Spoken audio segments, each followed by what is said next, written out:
The gravel crunched under Lisa Harper's knockoff designer heels as she stormed up my driveway, her face twisted with the kind of righteous fury only a self-proclaimed neighborhood watchdog could muster. No knock, no call, no pause. She grabbed my wooden gate like it had spit in her coffee and slammed it shut with a force that rattled the hinges.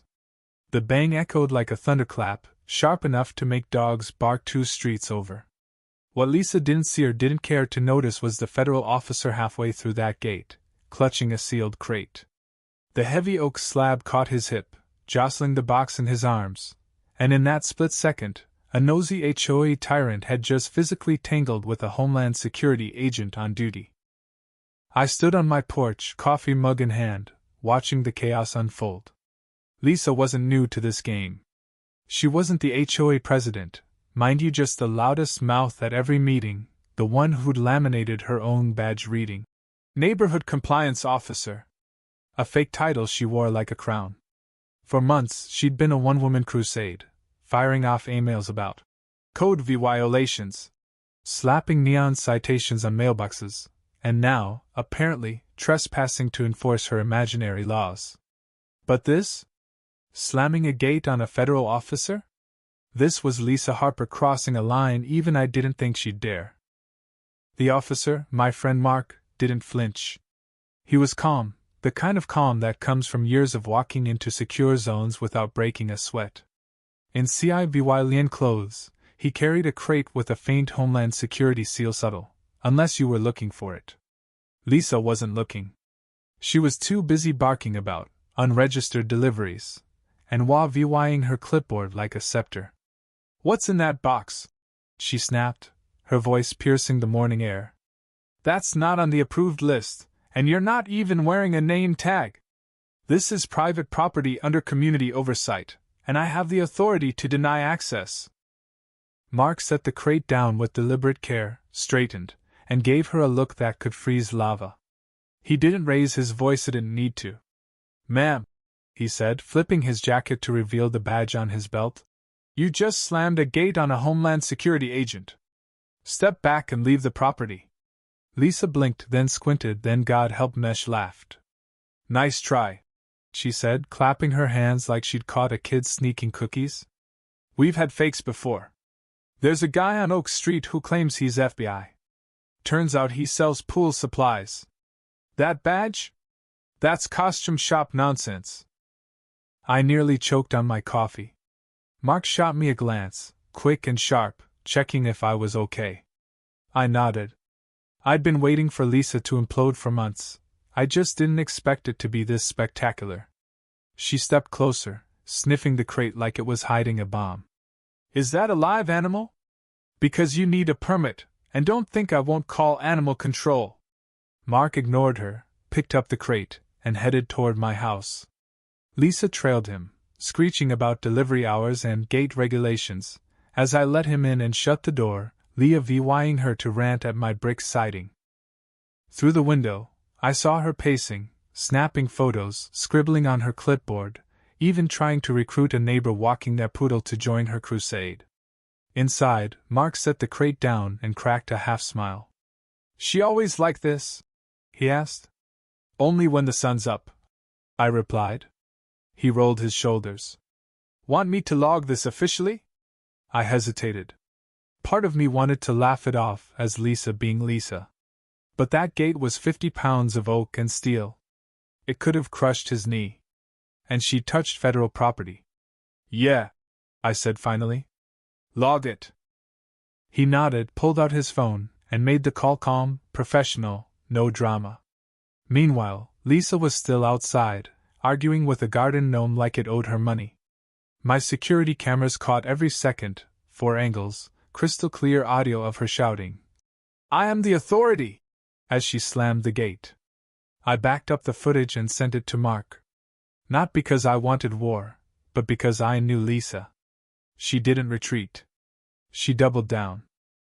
The next morning, I found neon orange slips taped to my mailbox and tucked under my truck's wiper. Printed on flimsy HOA letterhead that screamed Microsoft Word, they listed violations like unauthorized gate installation and hosting unverified personnel. I let them flutter in the breeze, too absurd to touch. Then my phone buzzed. Mark. Call me before noon. Got something. His voice was clipped when I called. Lisa filed a complaint.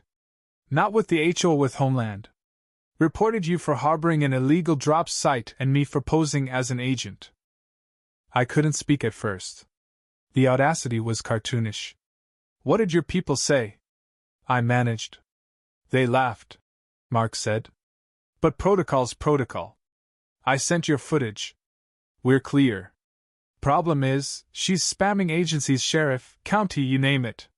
Lisa wasn't just annoying, she was dangerous, weaponizing government offices like they were her personal complaint box. Mark added, we ran a background check. She's filed over 80 complaints in 2 years, lawns, flags, even a sheriff's deputy she accused of impersonation because she didn't like his truck. That afternoon, Lisa returned with backup, 2 retirees in matching neighborhood watch jackets, one of whom once threatened to sue a UPS driver for parking crooked. She didn't knock, she shouted through my door.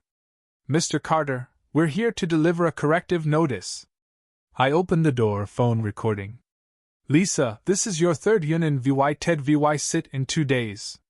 You're trespassing. She thrust a staple packet at me, citing gate modifications and suspicious deliverables. I handed her a single sheet in return, a legal notice documenting her trespassing and interference with federal personnel. This footage, I said, pointing to my phone, is going to the sheriff. You might want to read your own bylaws.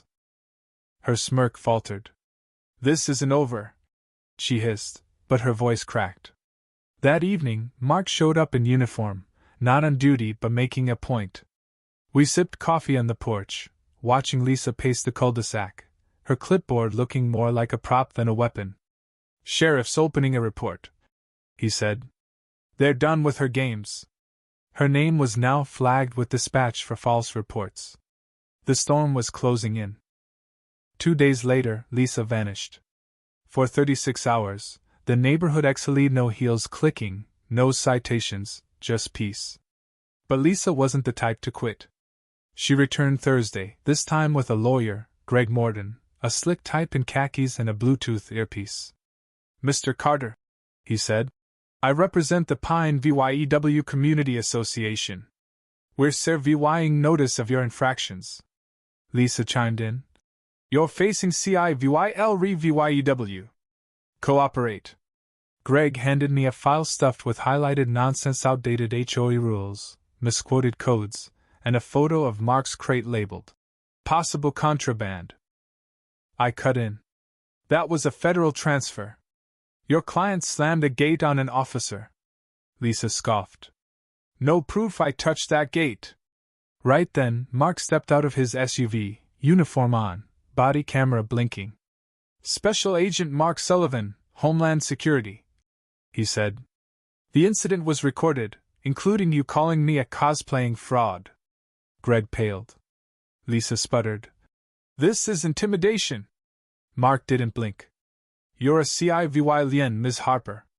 You have no authority. Greg turned to her.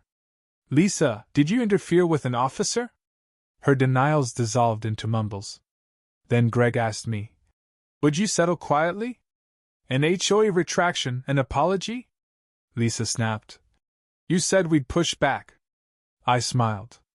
Settle now that the camera's rolling? Convenient. Greg packed up, and Lisa's defiance crumbled. Her shoulders slumped as they left, her backward glance not angry but humiliated.